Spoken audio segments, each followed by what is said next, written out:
I'm Mackenzie Wilson, 26, and last Thanksgiving, my parents said I wasn't ready to sit with the family yet because of my eating disorder recovery. They suggested I eat in the kitchen or come for dessert only. After years of never measuring up to their standards, this was the final straw. Instead of accepting their humiliating conditions, I stayed home, thinking I'd just wallow in self-pity. I had no idea that decision would completely transform my life and show me what family really means. Before I continue my story, let me know where you're watching from in the comments. Hit that subscribe button if you've ever felt like you weren't good enough for someone who should have loved you unconditionally. Growing up in the wealthy Boston suburbs, I learned early on that the Wilson family name came with expectations. My father, James, built his reputation as one of Boston's most ruthless corporate attorneys, while my mother, Eleanor, performed complex surgeries at Massachusetts General. Our colonial-style home with its manicured lawn was picture-perfect, just like we were supposed to be. My older brother, Connor, followed the family blueprint perfectly. Harvard undergrad, Yale Law, now a rising star at my father's firm. My sister Allison wasn't far behind with her Johns Hopkins medical degree and surgical residency that made my mother beam with pride. Family photos showcase their graduation ceremonies, professional awards, and engagement to equally accomplished partners. Meanwhile, I stood awkwardly in family portraits, always feeling like the odd one out.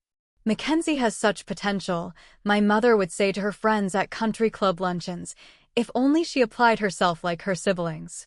This became the soundtrack of my childhood. It wasn't that I performed poorly. I was an honor roll student, captain of the debate team, and editor of the school newspaper. But in the Wilson household, these achievements barely registered when compared to Connor's perfect SAT scores or Allison's research publication at 19. Thanksgiving and Christmas gatherings were particularly excruciating. Extended family would flood our home, and the conversations inevitably centered around everyone's latest accomplishments. My cousins from my father's side were all high achievers, future doctors, lawyers, and business prodigies. Aunt Catherine's daughters both attended Princeton. Uncle Richard's son had just made partner at his consulting firm at 29. What are your plans after graduation, Mackenzie? Became the question I dreaded most. When I announced I'd been accepted to Boston University instead of an Ivy League school, the family response was polite disappointment. It's a perfectly adequate school, my father said, in the same tone he might describe a mediocre restaurant. College should have been my escape, but the weight of family expectations followed me. While my roommates explored majors and joined clubs for fun, I obsessively calculated how every decision would appear to my family. I chose marketing not because I loved it, but because it sounded respectable enough to mention at family gatherings. The eating disorder began during sophomore year. At first, restricting food felt like the one thing I could control in a life dictated by others' expectations. When that wasn't enough, purging became my secret ritual. The bathroom became my confessional, where I punished myself for every perceived failure. I lost 20 pounds that semester. My mother actually complimented me when I came home for Christmas break. "You're finally taking your appearance seriously," she said, as if my thinness was an achievement she'd been waiting for. No one noticed when I barely touched my food at family dinners. No one questioned why I always disappeared to the bathroom afterward. The dangerous behaviors continued for nearly 4 years, through graduation and into my first job at a mid-sized marketing firm in Boston, a position my father dismissed as entry-level work you'll surely move on from quickly. 6 months ago, after passing out at work and being rushed to the hospital, I could no longer hide my illness. The doctor's diagnosis was unequivocal: malnutrition, electrolyte imbalance, erosion of my tooth enamel, and the beginning of heart problems. I had 2 choices: start recovery or continue destroying myself. I chose recovery. I found an apartment in Boston's Jamaica Plain neighborhood, nothing fancy, but it was mine. I started seeing a therapist specializing in eating disorders, attended group sessions twice weekly, and slowly rebuilt my relationship with food. 6 months of sobriety from purging felt like climbing Everest, but I was proud of myself, even if my family wasn't. My progress in therapy had also helped me start recognizing the toxic dynamics in my family. Dr. Lewis, my therapist, gently suggested that my parents' perfectionism and constant comparison had contributed to my disorder. She encouraged me to set boundaries, which was terrifying to someone who'd spent her entire life seeking approval. After moving out, family gatherings became even more strained. At my cousin's wedding 3 months ago, my mother pulled me aside to comment on how my medication had made my face puffy. At my nephew's christening, Aunt Patricia loudly asked if I was still working that little marketing job. Each event left me emotionally drained, but I kept attending, hoping someday I'd feel like I belonged. That's why when the Thanksgiving invitation came, despite everything, a part of me still wanted to go. Maybe this time would be different. Maybe this time I'd finally be enough. The invitation arrived by text 3 weeks before Thanksgiving. Mom's message was characteristically brief. Thanksgiving at our house. 4 p.m. Let me know if you're bringing anyone. No warmth, no "we miss you," but still, it was an invitation. I felt a flutter of hope. Recovery had been going well. I'd maintained a healthy weight for months, developed coping mechanisms for anxiety that didn't involve food, and even started dating again. I thought maybe, just maybe, my family would notice my progress and be proud. I spent an entire Saturday shopping for the perfect outfit, something that would make me look successful and healthy without being too flashy. I settled on a burgundy wrap dress that complemented my auburn hair and made me feel confident. I even splurged on new shoes, imagining the approving nod my fashion-conscious mother might give me. 2 days before Thanksgiving, I called to confirm I'd be coming alone and ask what I could bring. "Oh, Mackenzie," my mother said, her voice dropping to that particular tone I'd learned to dread. "About Thursday. Your father and I have been talking." My stomach instantly nodded. I knew whatever came next wouldn't be good. "We're concerned that the full family gathering might be overwhelming for you in your current state." My current state? I repeated, confused. "Mom, I've been doing really well." My therapist even said. "Yes, well, therapists are paid to be encouraging, aren't they?"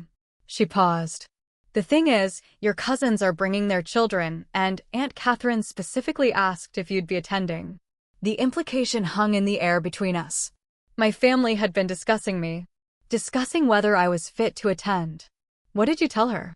I asked, my voice barely above a whisper. "I said you were working through some health issues, but doing better," she replied. "But darling, we just don't think you're quite ready to sit with everyone yet. You understand, don't you? We wouldn't want to trigger any episodes." The word episodes hit like a slap. My recovery journey reduced to episodes that might inconvenience the family gathering. "What exactly are you saying, Mom?" My voice trembled despite my efforts to sound calm. "We thought perhaps you could come for dessert instead. Or, if you insist on dinner, you could eat in the kitchen with the younger children." Her tone was matter-of-fact, as if suggesting a perfectly reasonable alternative. "Once you're further along in your recovery, of course you can rejoin the main table." Tears pricked my eyes as the reality sank in. I wasn't being invited to Thanksgiving dinner.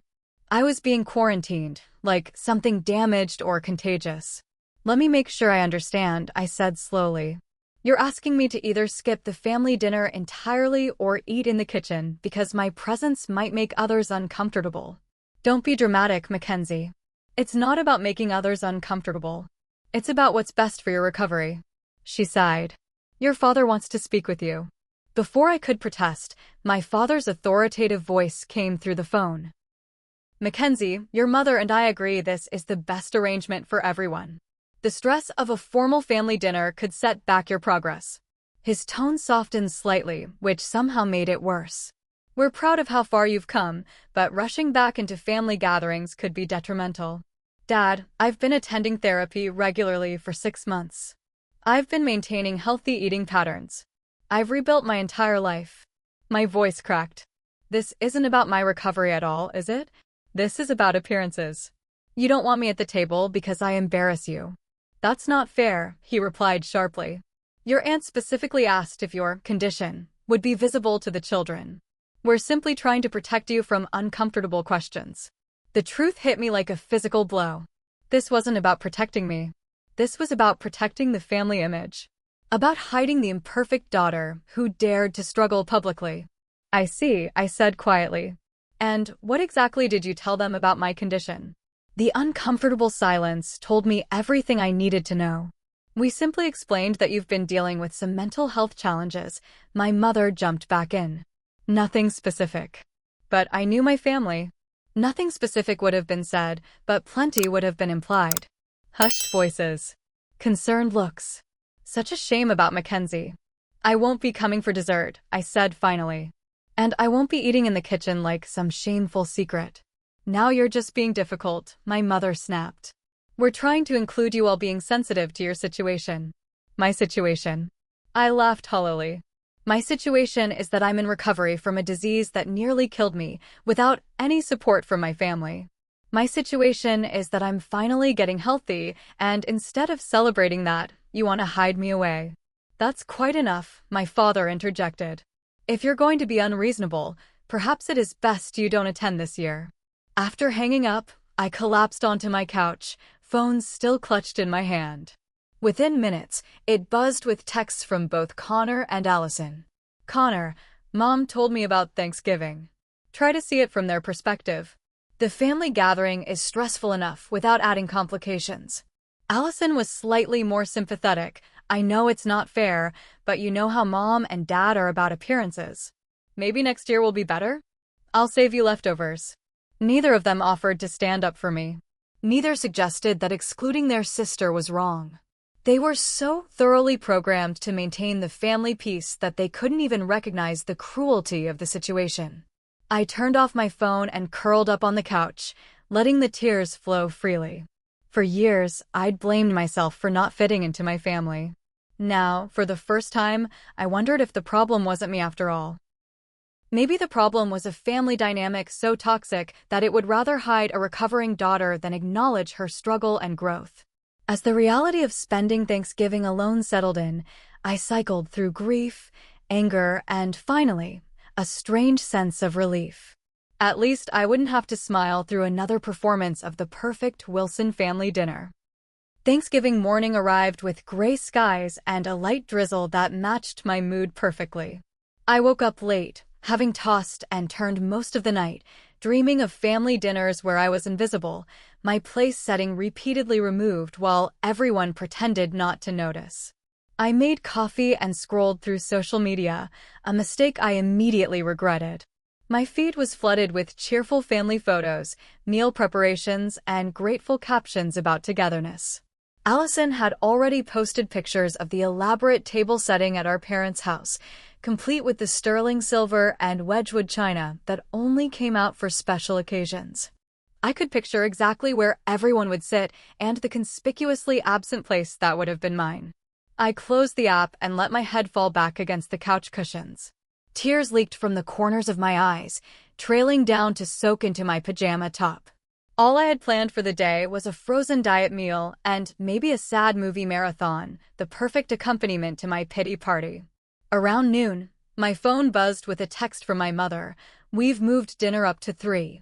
You're still welcome for dessert at 6 if you've reconsidered. Please let me know. No apology. No acknowledgement of how hurtful their exclusion had been. Just an updated schedule and the same condescending invitation. I didn't bother responding. Another text came in from my cousin Heather. Missed you at pre-dinner drinks. Everyone's asking where you are. Hope you're doing okay. The fake concern made me want to throw my phone across the room. I knew exactly what everyone's asking really meant. They were all discussing why I wasn't there, and my parents were likely spinning some story about my fragility. I switched on the TV, flipping through channels filled with Thanksgiving parades and football games, more reminders of normal families enjoying the holiday together. I settled on a cooking competition show, but even that featured contestants sharing heartwarming stories about family recipes and traditions. By 2 p.m., I'd cycled through every streaming service and found nothing that didn't remind me of what I was missing. My stomach growled, but the thought of cooking just for myself felt too depressing. I opened the refrigerator and stared at its meager contents, half a carton of almond milk, some wilting vegetables, and condiments. I closed the refrigerator door and leaned my forehead against its cool surface. This was rock bottom, hungry, alone, and feeling sorry for myself on Thanksgiving. The realization hit me like a thunderbolt. I was allowing my family to win. By hiding away and wallowing in misery, I was confirming their belief that I wasn't ready to participate in life. Screw that, I whispered to the empty apartment. I might not have a family dinner to attend, but I refused to waste the day feeling worthless. With sudden determination, I grabbed my laptop and searched Volunteer Thanksgiving Boston. Several community centers were serving meals, but most volunteer slots had been filled weeks ago. I was about to give up when I noticed a post from the Roslindale Community Center. Urgent. Need 2 to 3 more servers for Thanksgiving meal, 3 to 7 p.m. Last-minute cancellations. Without overthinking it, I called the number listed. A harried-sounding woman answered. Roslindale Community Center. This is Maria. Hi, I saw your post about needing volunteers. My voice came out uncertain. I know it's last minute, but I'm available if you still need help. The relief in Maria's voice was palpable. Oh my goodness, yes. We had a family emergency with one volunteer and another got the flu. Can you be here by 3?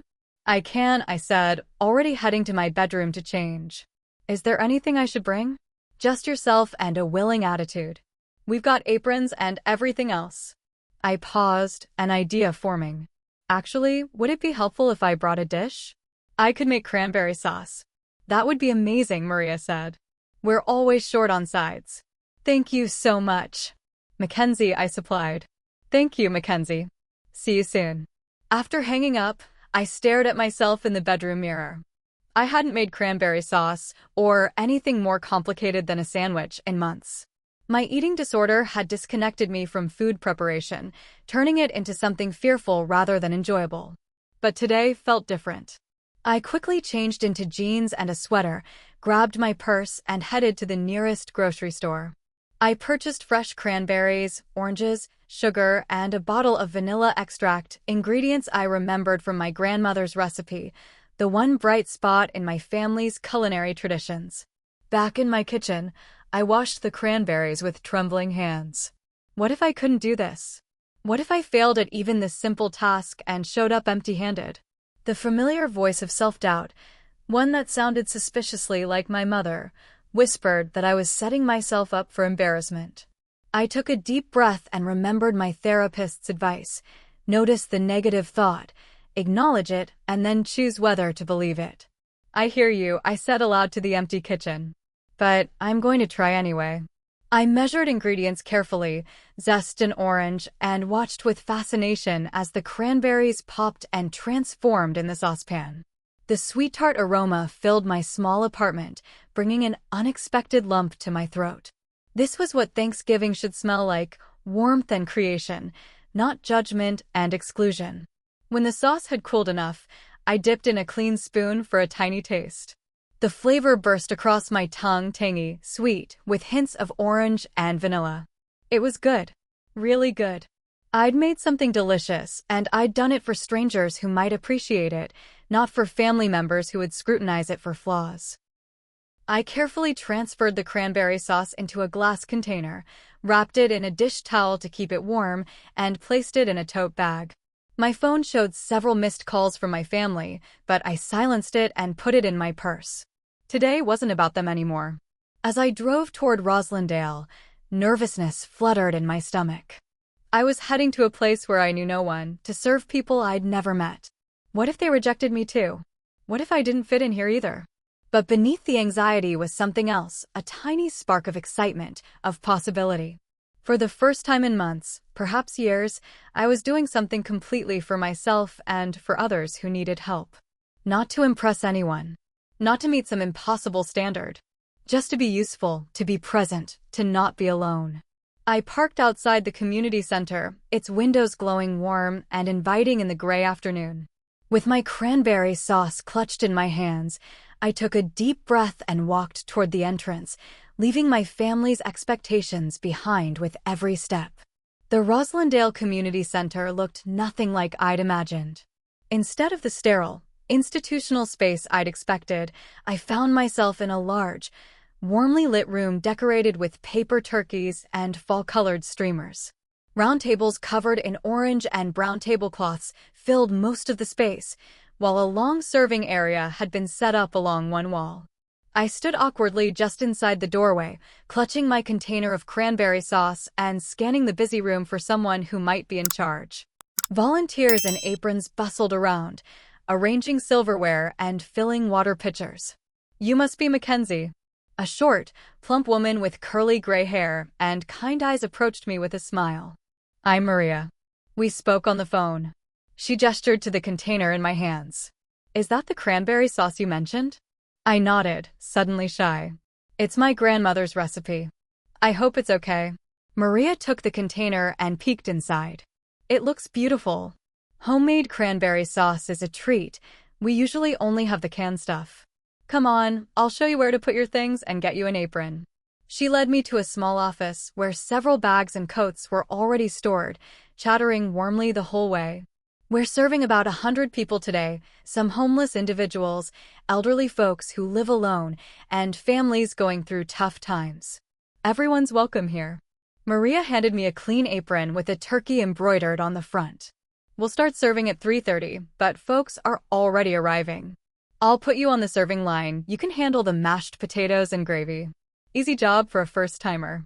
As I tied the apron around my waist, I glanced at the other volunteers.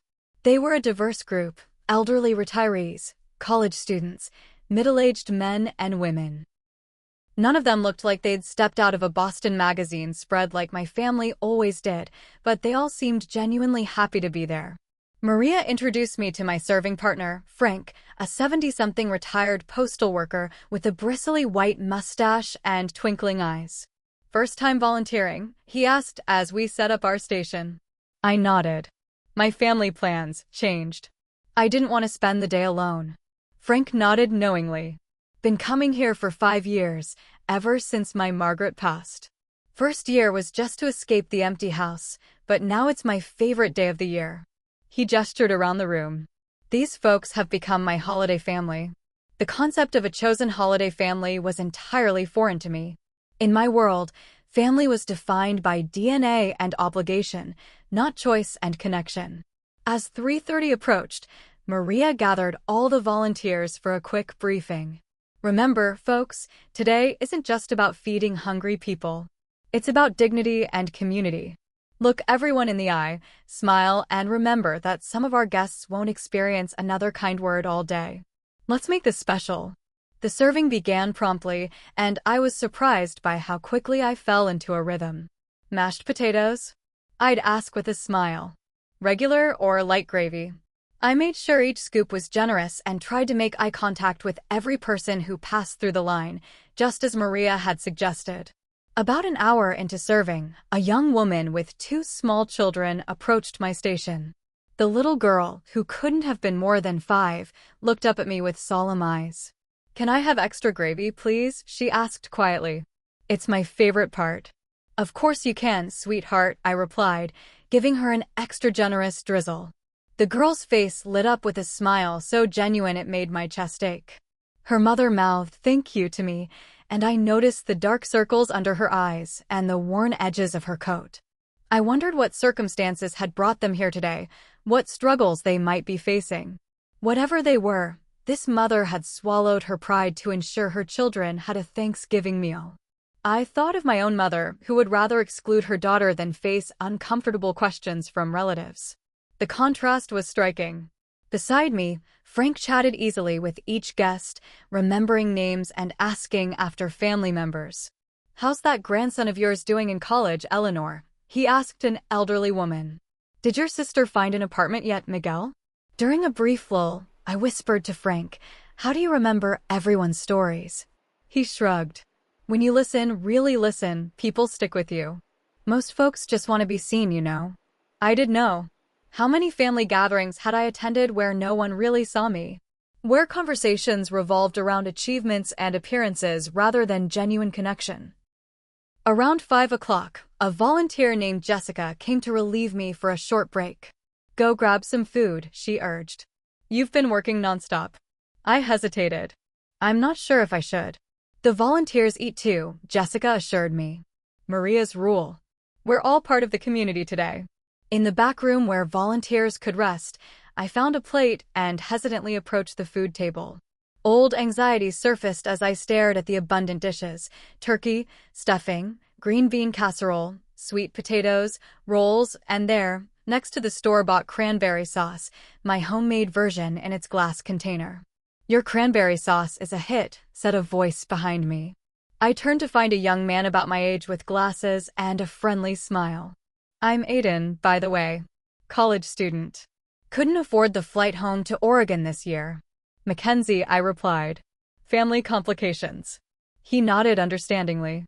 "Those are the worst. No judgment here, though. That's what I love about this place." As I carefully filled my plate, including a small portion of everything, a practice I'd been working on in recovery, my phone vibrated in my pocket. I pulled it out to find 3 missed calls from my mother, 2 from my father, and several text messages from siblings and cousins. "Mother, everyone's asking where you are. This is becoming embarrassing." "Father, your absence is being noticed. Very disappointing." "Connor, Mom's upset. Would it kill you to just show up for dessert?" I stared at the messages, feeling a familiar twinge of guilt and obligation. For a moment, I considered leaving, rushing over to my parents' house to smooth things over, to stop being the difficult one. Then I looked up at the room around me. Volunteers and guests alike were chatting, laughing, sharing stories across tables. No one was asking about my job or commenting on my appearance or measuring my worth by my achievements. No one was suggesting I eat in the kitchen because my presence might disturb others. I silenced my phone and put it away. Taking my plate, I joined a table where Frank sat with several other volunteers and a few elderly guests. They immediately made space for me, shifting chairs and continuing their conversation without missing a beat. "We were just talking about holiday disasters," explained an elderly woman named Ruth. "Your turn, dear. What's your worst Thanksgiving memory?" I could have mentioned today being excluded from my family table. Instead, I shared a lighter story about my first attempt at baking pumpkin pie in college, when I'd confused teaspoons with tablespoons of salt. The table erupted in laughter, and others chimed in with their own cooking catastrophes. Not once did anyone ask what I did for a living or where I'd gone to school or why I was alone on Thanksgiving. They simply accepted my presence as reason enough to include me. When Maria started organizing the volunteers for a group photo, I tried to slip away, still unused to being included in such moments. But Frank caught my arm. "Come on, cranberry sauce girl. You're part of the crew now." Standing among these strangers-turned-companions, smiling for a photo that would never appear in a glossy Christmas card or be scrutinized for imperfections, I felt something unfamiliar bloom in my chest.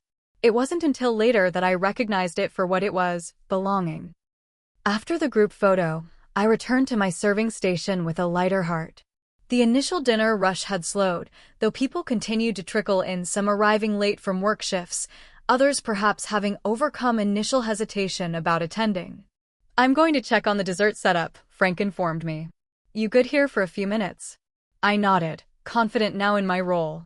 As I served a late-arriving family, I noticed a middle-aged man approach with 2 young children. He looked exhausted, but managed a smile as he helped his kids hold their plates steady. "My wife usually handles the cooking," he explained as I served them. "But she's in the hospital this week. Cancer treatment." He lowered his voice so the children couldn't hear. "I didn't want them to miss out on Thanksgiving, but I'm useless in the kitchen." "You're doing great just by bringing them here," I assured him. "That's what matters." He looked at me gratefully. "Thanks for saying that. Sometimes I feel like I'm failing at everything." His words hit close to home, and I wanted to tell him I understood that feeling all too well. Before I could respond, his daughter tugged on his sleeve, asking for more cranberry sauce. "The pink stuff is really good, Daddy." I smiled. "That's my grandmother's recipe. I made it this morning." The little girl's eyes widened. "You made it? For us?" Something about her innocent question, her assumption that a stranger would prepare food specifically for her family, moved me deeply. "Yes," I said. "For you and everyone else who needed somewhere to go today." After they moved on, I took advantage of the momentary lull to step away from the serving line. I needed a minute to collect myself, surprised by the emotion that had welled up during that exchange. I slipped into the quiet hallway that led to the restrooms and leaned against the wall, taking deep breaths. My phone buzzed again in my pocket. I pulled it out to find a voicemail from my mother. Against my better judgment, I played it. Mackenzie, your behavior today is completely unacceptable. We've had to tell everyone you weren't feeling well, which is embarrassing enough, but your cousin Emily saw that you posted on Instagram this morning, so now everyone knows you're simply choosing not to be here. Your father is furious, and frankly, so am I. This selfish attention-seeking needs to stop.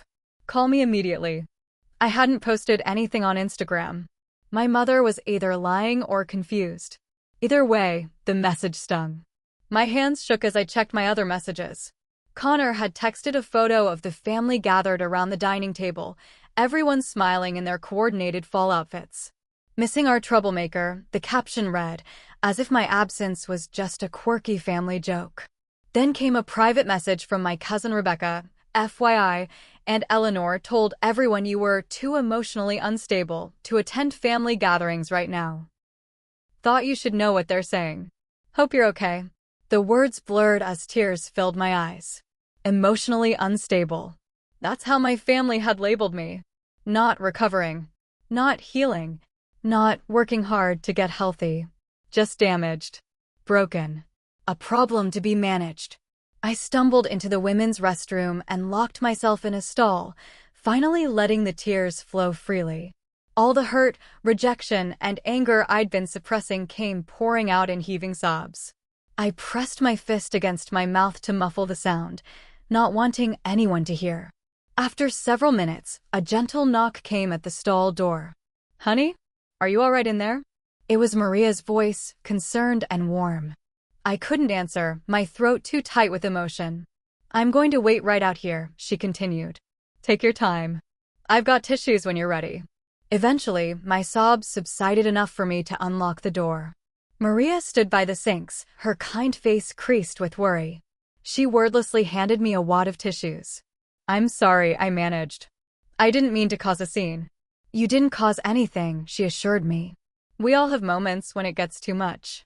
Perhaps it was her gentle tone, so different from my mother's perpetual disappointment, or perhaps it was simply the emotional exhaustion of the day, but I found myself telling Maria everything, my family's rejection, the eating disorder, the years of never feeling good enough, and finally, the crushing discovery of how they were portraying me to relatives.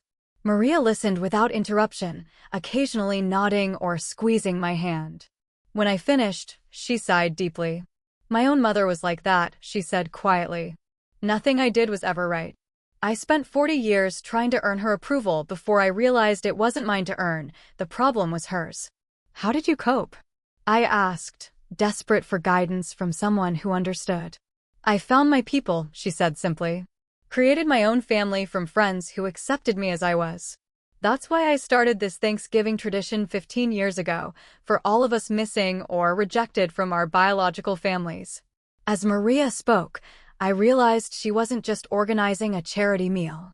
She was deliberately creating the accepting family environment she'd never had and sharing it with others. "Would you like to take another break?" she asked. "Or would keeping busy help more?" Keeping busy, I decided. But I should check my phone one more time.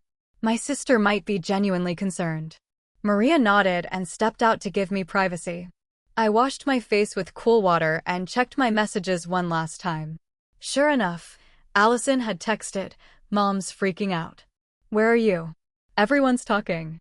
Just come for coffee and dessert to smooth things over." Damage control, you know. Not genuine concern after all, just more family image management. Something hardened inside me. I typed back, "I'm having Thanksgiving with people who don't think I need to be hidden away. Tell Mom I'm not available for damage control.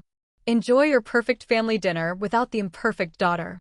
I turned off my phone completely, took a deep breath, and returned to the main hall where volunteers were now setting up for dessert service. The busy activity and genuine warmth of the community center stood in stark contrast to the cold performance of family togetherness happening across town. Frank spotted me and waved me over. "There you are. Everything okay?" "Family drama," I admitted. "Nothing new." He nodded understandingly. Blood doesn't always mean belonging. Sometimes the family you choose matters more than the one you're born into. Jessica, the volunteer who'd relieved me earlier, joined us. Maria mentioned you might be having a rough day. Want to join my table for dessert? My kids are coming by later. They spent the day with their dad. They'll liven things up.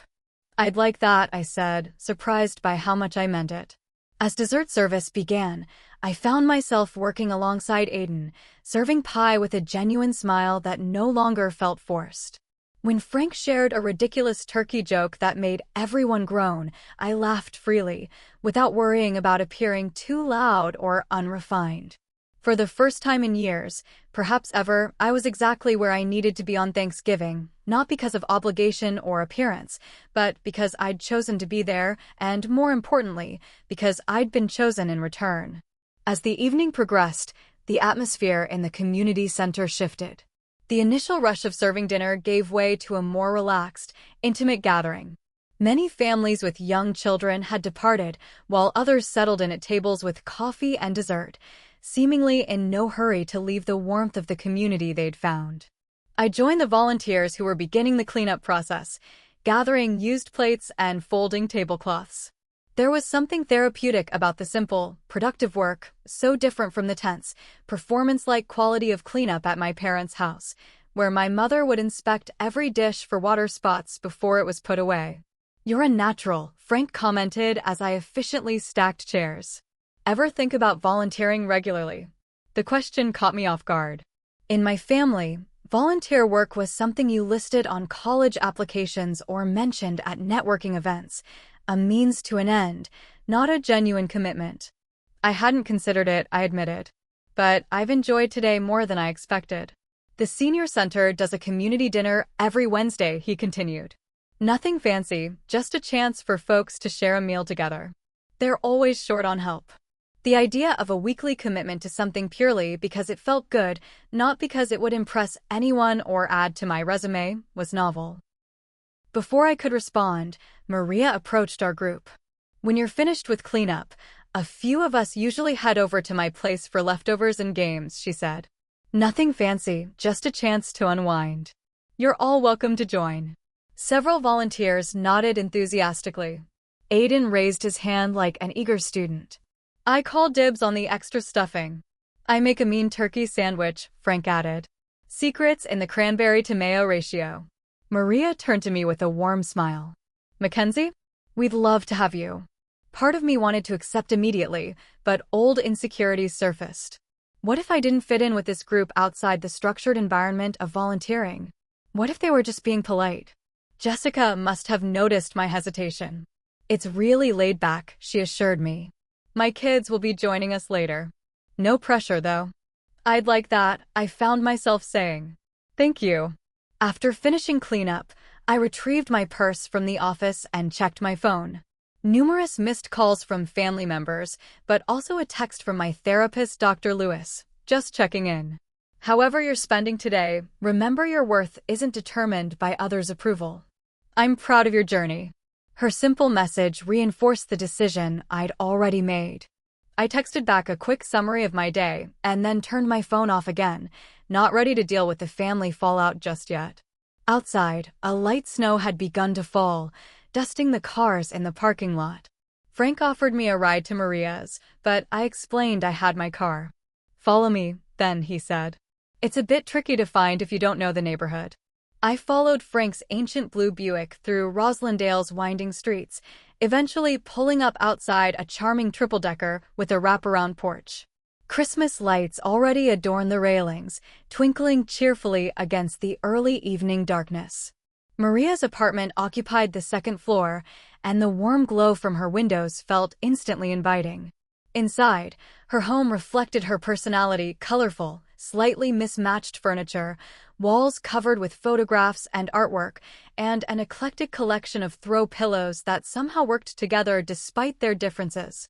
"Make yourself at home," she called from the kitchen, where she was already assembling a platter of leftovers. Drinks in the fridge, bathroom down the hall, board games on the bookshelf. I stood awkwardly for a moment, unsure where to position myself in this unfamiliar social setting. At family gatherings, I developed strategic methods of making myself useful but unobtrusive, helping in the kitchen or offering to take photos, anything to avoid becoming the center of attention. Aiden, who'd arrived just before me, seemed to sense my discomfort. "First time at Maria's post-Thanksgiving gathering?" he asked, handing me a ginger ale from the fridge. "It's pretty much a tradition. Last year we played Pictionary until midnight, and Frank's terrible drawings became legendary." "I heard that," Frank called from the living room. "Artistic ability is subjective, young man." Their easy banter made me smile, helping me relax. Soon the apartment filled with about a dozen volunteers, creating a cozy, convivial atmosphere that bore no resemblance to my family's formal gatherings. Maria's dining table, an expansive, scarred wooden piece that had clearly hosted countless gatherings, quickly became covered with mismatched plates of leftovers. There was no assigned seating, no fine china, no strategic placement to ensure the right conversations occurred. People simply grabbed plates and found spots wherever they could, some at the table, others balancing plates on their laps in the living room. "Round 2. Frank announced cheerfully, constructing what looked like an architectural marvel of a sandwich. "Best part of Thanksgiving." I assembled a small plate and settled on a worn armchair near the window. Jessica's 2 children arrived, immediately bringing chaotic energy to the gathering as they excitedly recounted their day with their father. The younger one, a boy of about 7, approached me without hesitation. "Do you like Uno?" he asked, holding up a deck of cards. "Mom says I can play one game before bedtime." Before I knew it, I was engaged in an intensely competitive Uno game with 3 children and Aiden, all of us laughing as the draw for cards made their rounds. I couldn't remember the last time I'd played a simple card game without wondering if I was being judged for being too competitive or not competitive enough. As the evening progressed, the gathering naturally shifted into smaller conversations. I found myself helping Frank set up a video call with his grandchildren in Seattle, patiently explaining how to adjust the camera so everyone could see properly. "You're a lifesaver," he said when we finally got the connection working.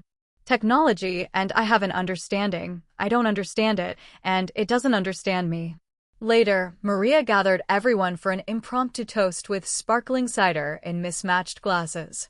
"To new friends and chosen family," she said, raising her glass toward me with a knowing smile.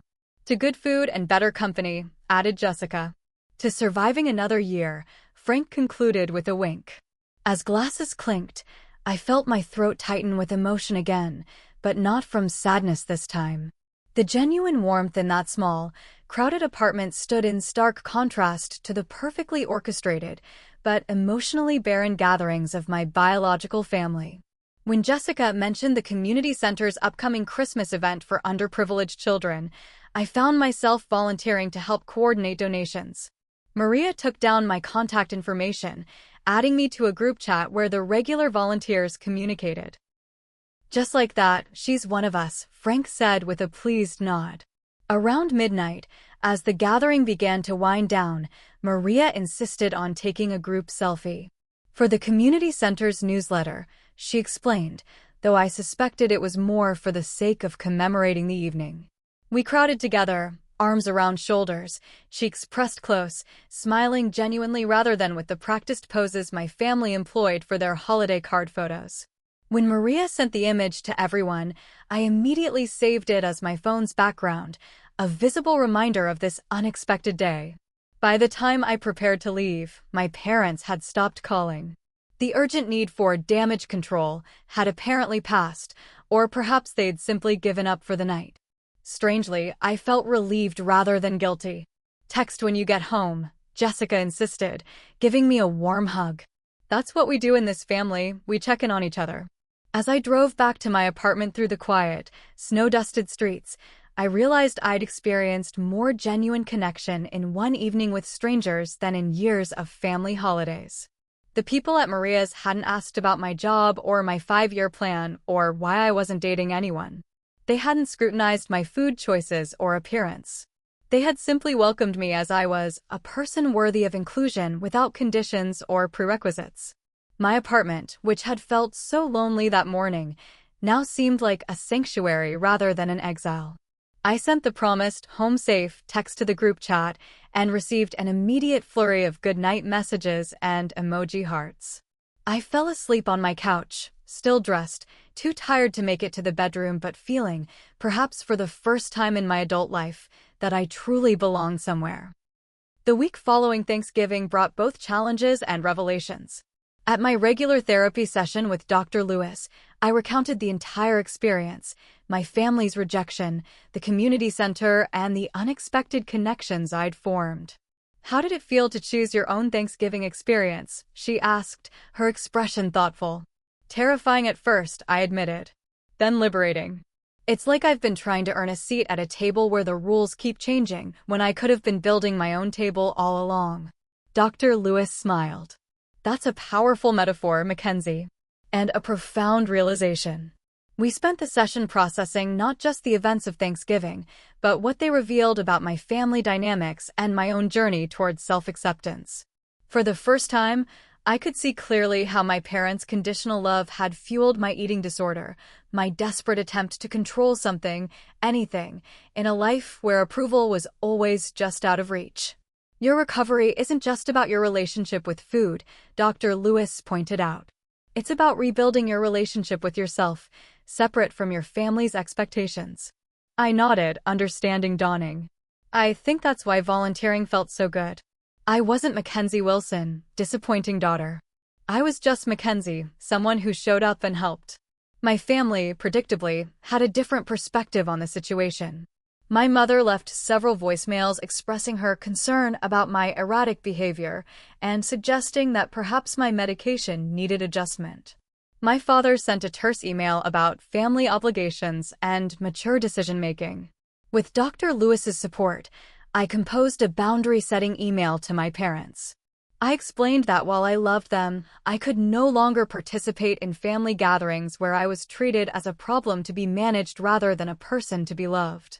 I stated clearly that I would not attend events where I was expected to hide or minimize my recovery journey, and that moving forward, I needed acknowledgement and respect for the progress I'd made.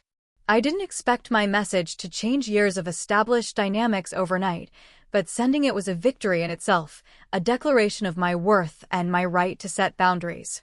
My siblings responded in their own ways. Connor called, his tone professionally concerned, as if addressing a difficult client.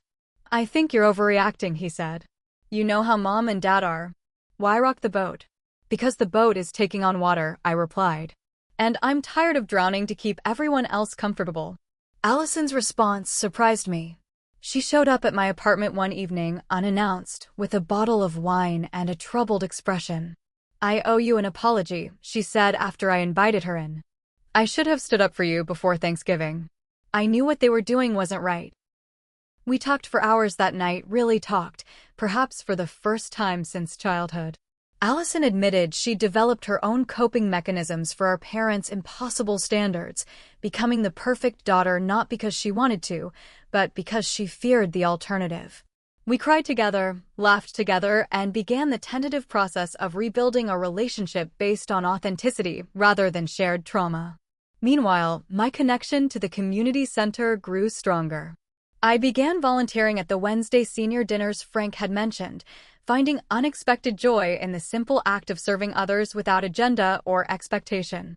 Maria introduced me to other community programs, and I discovered I had skills to offer. My marketing background proved useful for their fundraising campaigns, and my personal experience with mental health challenges helped me connect with others facing similar struggles. The regular volunteers, who had welcomed me so warmly on Thanksgiving, gradually became fixtures in my life. Jessica invited me for Sunday brunches with her children. Frank and I established a weekly coffee meeting where he shared stories of his postal career and his late wife Margaret, while I talked about my recovery journey and my growing interest in advocacy work. When the community center began planning their Christmas event, I found myself fully immersed in the preparations. Creating gift packages for children, organizing donations, and designing promotional materials gave me a sense of purpose that had nothing to do with impressing anyone or living up to external expectations. Christmas posed another family dilemma. My parents extended a cautious invitation, with my mother noting that everyone would be on their best behavior if I attended, as if the problem had been everyone else's behavior rather than their exclusion of me. After careful consideration and discussion with Dr. Lewis, I declined politely, explaining that I'd committed to helping with the community center's Christmas celebration. Instead of the tense, performative holiday gathering I'd attended for years, I spent Christmas Day surrounded by children's excited laughter as they opened presents, elderly residents sharing stories of holidays past, and volunteers who had become true friends. Maria hosted another gathering at her apartment that evening, where we exchanged small gifts and shared a meal that was more potluck than formal dinner, but filled with genuine warmth and connection. As winter melted into spring, I continued my recovery journey with new clarity and purpose. The community connections I'd formed provided a support system entirely separate from my family, people who celebrated my progress without having invested in my struggles, who loved me for who I was becoming rather than measuring me against who they thought I should be. 3 months after Thanksgiving, I took a significant step in my recovery by hosting a small dinner party in my apartment. Nothing elaborate, just pasta and salad for Maria, Frank, Jessica, and Aiden, but cooking for others represented a healing milestone in my relationship with food. As we gathered around my small dining table, I felt a surge of pride and gratitude for how far I'd come.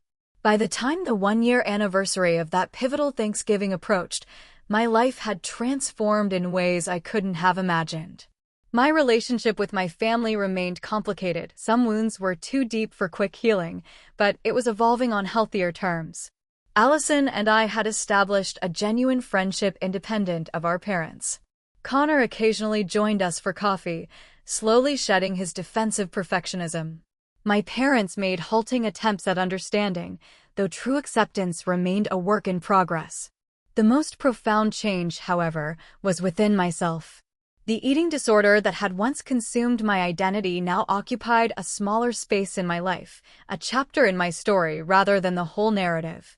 Through therapy, supportive community, and my own hard work, I developed coping mechanisms that didn't involve food or self-destruction. When Maria began planning the next Thanksgiving at the community center, I volunteered to coordinate the entire meal, a role that would have terrified me a year earlier. As I organized volunteer schedules and donation lists, I reflected on how a day that had begun with rejection had ultimately led me to acceptance, not just from others, but more importantly, from myself.